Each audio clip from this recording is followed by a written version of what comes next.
Hey there, it's Jennifer from the blog The Everyday Farmhouse. Today we're going to be making liquid Castile soap, which is 100% olive oil soap. And this is a great introduction to liquid soap making. If you've never made liquid soap before, this is a great place to start because it has one oil. You'll also need potassium hydroxide, which if you are not new to soap making, you might have some sodium hydroxide on hand. You cannot use that for liquid soap. You need potassium hydroxide. So you'll want to get some of that, distilled water, and then I like to add vegetable glycerin to my liquid soap just because it's a humectant and it draws moisture to the skin. It gives this soap a nice slick feeling and it thickens better. This is turned out so nice and thick and it works great in a soap dispenser like a hand pump. I love it for hand soap. It's good for baby soap. It's good for body soap. You can actually mix it with 3 parts water. I mix it with distilled water and use it as a surface cleaner, a multi-purpose cleaner. You can add essential oils to it. You could add lemon or tea tree to add more disinfecting properties, but otherwise it works to lift, dirt and viruses and that sort of thing off of the surfaces of, your counters or your sinks or whatever, and it does a nice job. So if you're new to liquid soap making, this is a great place to start, and I'll walk you through step by step how to make this. It's not a hard process. It takes a little bit of time. Most of that time is not hands-on. There's a couple hours where you're needing to watch it, but for the most part, you're letting it dissolve. You make the paste, it's nice and thick, then you add 2 parts water to that, and I like to just leave it in a crock pot on low and let it dissolve overnight, and then your soap's ready the next morning to put in jars. And I made a double batch in this video. You'll see yours is going to be not so much if you follow a single batch. I'm not sure why I made double. It's a lot. So I'm giving some away and it's probably enough to last me at least a year. So I'll walk you through step by step, and I think you're really going to love making this soap. Let's get started. All right, so to get started, you need a crock pot. This is a 6-quart, but you could get by with a 3-quart. I made a double batch, and so mine's going to look like a lot as I'm making this, so you wouldn't need that much. But you do want safety goggles and rubber gloves. Always when you're using lye, it's just a good idea to do that in case you splash. So that crock pot is on high right now, and I have my olive oil measured out. I measure with grams by weight on a digital scale, and that's 500 grams of olive oil, or 17.5 ounces by weight. And so I'm pouring that into the hot crock pot, and that's going to need to heat up. You're going to want that to be between 165 and 175 degrees Fahrenheit. That's really the best temperature, somewhere in there, for making liquid soap. You don't want it to get much hotter than that. 185 degrees would be the highest you want it to get. You'll see later in the video, mine got a little bit hot and it gets kind of foamy. So it's best to just heat it up on high, and then you're going to turn that crock pot down when you go to cook the soap. Get a digital scale, have that handy as well so that you can measure your temperatures of your lye. You're going to want distilled water. So you're going to measure your temperature of your lye and your oils, of course. And you want potassium hydroxide, not sodium hydroxide. That's very important. When you're making liquid soap, you must use potassium hydroxide. I've also started adding vegetable glycerin to my liquid soaps. I don't think I'll go back to making it without the vegetable glycerin. It gives it a nice slick feeling on your hand. It draws moisture to your skin, and it just thickens the soap so nicely so that your end result is more like something you would buy at the store. It works really well in a pump. It's not really watery like if you've ever made other liquid soap. That's sometimes the result. This makes it super nice and thick and consistent. So I'm using a digital scale here. I set my measuring bowl on there and I tear it out so that it's at 0. And then I'm measuring out my distilled water, which is 268 grams or 9.5 ounces by weight again. So one thing you want to remember when you're measuring out your water and you're adding your lye to that, your potassium hydroxide in this case, always try to think of snow falling on a lake. That way you don't ever get confused and do it backwards. You always want to pour that into the water. So imagine snow falling on a lake. You don't want to do it the other way around. And so I'm just adding that in. I'm measuring out And this is 90%, KOH 90%. It's 132 grams or 4.5 ounces. And you'll notice I'm doing this on a wood butcher block. If you drip it on there, it will burn it. Ask me how I know. It just leaves little burn marks. So you do want to be careful with this. And it's really best if you can do this. If you take it outside, it's a good idea. Or just make sure you have a window open in the room, because it will get into your lungs and it's very uncomfortable. So make sure you're in a well ventilated area. I just use a rubber spatula and I make sure that that is nice and stirred up and make sure it all gets dissolved. And then you set it aside until it's about the same temperature as the oil. You want your oil and your lye solution to be within about 10 degrees of one another. For liquid soap, it's not quite as important because you're going to be cooking it, but it's nice to kind of start with your ingredients being a very close temperature. And like I said, you're wanting that between 165 and 175 degrees Fahrenheit.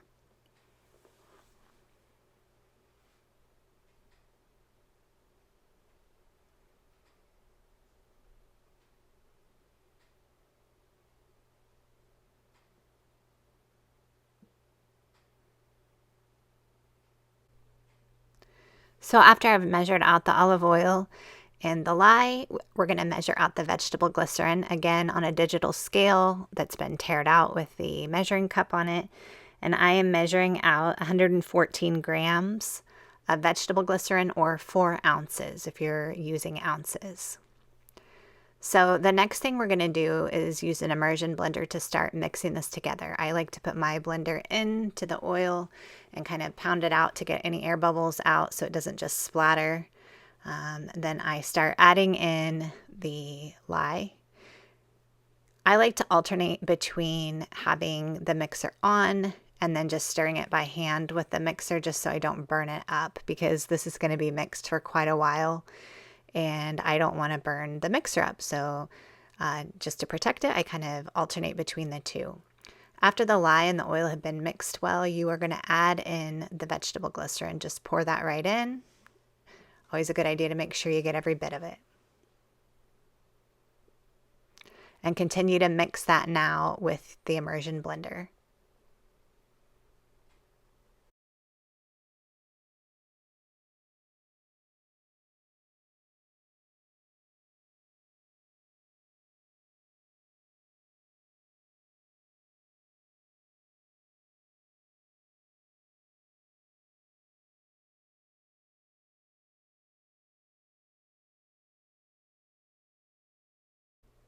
So you're just going to continue to mix this, and it's going to go through some different stages. The first thing you'll notice, I mean, at this point, is just liquidy, and it's getting combined.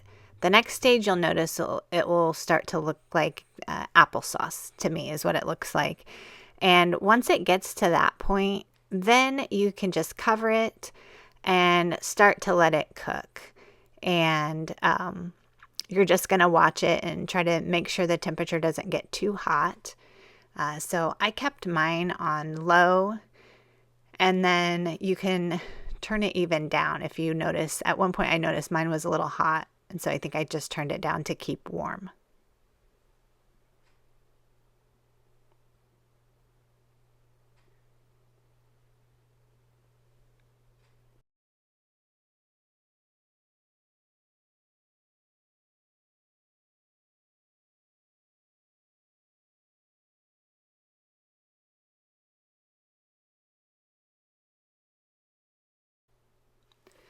So here I've come back to check it, and just to see what the temperature is. It was getting a little hot, so I turned it down. It was over 180 degrees, and you can see that it just makes it kind of foamy. Here I'm mixing it a little bit more, and I think the reason was that it was not on that first mixing when it just barely got to applesauce consistency. It wasn't quite hot enough yet. So here it's gotten a little bit too hot. It's a little bit foamy, but I'm going to go ahead and mix it. The stage we're watching for next looks a bit like instant mashed potatoes, if you've ever experienced those. And so that's the next stage that you're going to be looking for, where it's pretty thick. thicker than applesauce, looking more like a instant mashed potato consistency is what we're going for. Eventually, you're going to want it to be glossy and translucent, but that's not going to happen until it's thoroughly mixed and you've let it sit and cook for a couple of hours.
So you can see here, this is perfect. It's glossy and it is ready to test.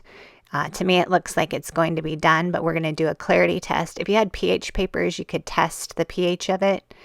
What you do is you get some hot distilled water. It's pretty important that it's hot, otherwise it takes a really long time for it to dissolve. So if you can get the water boiling, that's great. And you mix just a little spoonful of the soap paste into the water. And if it's clear, like you can see my ring through it there, and you can see down into the soap paste, then it is ready to go. So this means you are to the place where you can start to dilute this. What I did, since I made so much, is that I removed I removed a quart of it, which I think wound up being maybe a half of it. Might have only been a third. I wish I would have measured so I could give you better instructions, but I took out a quart of the double batch and set it aside. What you can do is set that paste aside and, it'll last for a long time, and then you can go back and dilute it later. So to me, this looked like I removed about half of it. And so the amount that's in my crock pot now would be about the amount you probably have in your crock pot from doing a half recipe. And so now is the time when we are going to add the water to this to dilute it. So you can kind of eyeball it at first. I'll let you know that in total, I wound up using 3 quarts of water, of distilled water. Don't be alarmed. When you first pour the water in, it's going to look like it seizes. Like everything is going to get more solid and you're going to think, what did I do wrong? It's not seizing. It's just that you've cooled it down by pouring that water in there. If you want, you could boil the water first. That would be fine too, to heat the water, but either way, it's fine. I poured mine in cold. I just cover the crock pot and I let this go overnight. Now I'm going to show you something you can do if you're kind of wanting to hurry it along. To me, it's not important to hurry it along, but I'll show you that step here in a little bit, where you can take your immersion blender if you've got some parts that are not dissolving well. I did not show the 3rd quart of water being added, but know that I did add a 3rd quart of water. So you can see here there were some pieces that were just kind of not dissolving. So I mixed it up. To me, it just kind of made a foamy mess. So what I did was I just put it on warm and I let it dissolve overnight. And I even let it cool the next day when I saw that it was completely dissolved. I let it cool so that it was a little bit easier to handle. And then I went ahead and put it in the jars. Look how beautiful this turned out. So one thing you can do, like you can look at yours after you've dissolved it in the water. If there's a thick skin on top, like maybe hot cocoa, the way it gets that thick skin on top, if it has that on top, you could probably add more water to it. It's really the amount of water you add as a personal preference. I think it's about 2 parts water to 1 part paste is the ratio. This is where you can add some essential oils too, or some fragrance oil if you want. Just know that depending on which oils you add, it can change the color of it. It could make it cloudy. I added, well, I tried to add eucalyptus, but it turned out my eucalyptus was empty. So I added bergamot to this, and it did not make it cloudy. It just added a nice little fragrance. So I just add it to these quart jars, mix it up. I think I put about 15 to 30 drops in there. Again, that's just personal preference. And I like these little pumps that you can put right on the jars. So I'm in the bathroom now showing you that this lathers a little bit. It's not like a super lathery soap, but you can see in the sink there that there's some lather. It feels so nice on your hands. Even my husband used it and he was like, that is really nice soap that you made. Like it's, you know, if a man notices it, it might be pretty good. So I'm just going to show you here. I bottled up, I think, 3 full quarts of this, and you can see a pint. And so what I'm doing with the rest of it is I'm making a spray cleaner, and all you need to do with that is it's like 1 part of the Castile soap to 3 parts of distilled water. And I just use a funnel and pour that in there and then add the water to this spray bottle. And then you can use it for cleaning, you know, surfaces, your countertops. If you're worried about it not being disinfecting, you can add a little bit of rubbing alcohol. You could add tea tree oil to it or lemon oil or whatever your preference is. And it makes an excellent cleaner. And I've been very happy with it. I think it does a great job on bathroom sinks. And it just is safe. It's non-toxic. And you just know what you're using and you know, what you're spraying around on the surfaces of your home. So I just shake that up and you can spray your counters and give them a wipe. And I think that you're really going to like this. It's a great place to start if you've never made liquid soap before. And I hope you give it a try. Let me know if you have any questions. The full tutorial is on my blog as always, and all the measurements are in the description.